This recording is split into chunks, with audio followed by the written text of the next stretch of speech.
राजा शंतनु ने जब पहली बार गंगा देवी को देखा तो वे उनके दिव्य रूप पर मोहित हो गए। कोमल मुख, श्वेत वस्त्र और आंखों में स्वयं जल की शांति। शंतनु ने तुरंत विवाह का प्रस्ताव रख दिया।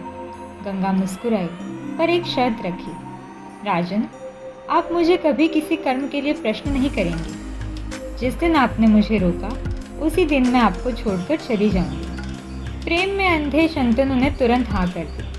विवाह हुआ, राज्य में उत्सव मनाया गया। परंतु कुछ समय बाद गंगा ने एक पुत्र को जन्म दिया और जन्म होते ही उसे लेकर सीधे नदी की ओर चल पड़ी। शंतनु ने देखा, गंगा ने उस नवजात शिशु को जल में बहा दिया। राजा का हृदय कांप उठा, पर शर्त याद कर वे मौन रहे। एक नहीं, दो नहीं, 7 बार यही हुआ।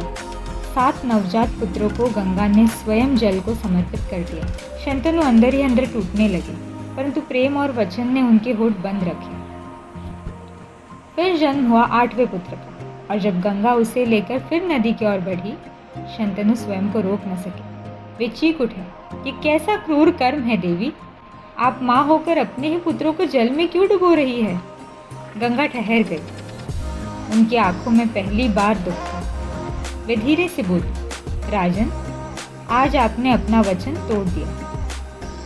तब गंगा ने सत्य बताया। वे 8 पुत्र वास्तव में अष्टवसु थे, जिन्हें ऋषि वशिष्ठ के श्राप के कारण मृत्यु लोक में जन्म लेना पड़ा था। उनमें से 7 को गंगा ने जन्म के साथ ही मुक्ति दे दी थी, परंतु 8वें वसु को पूरा मनुष्य जीवन जीना था, और वही 8वां पुत्र आगे चलकर बना भीष्म।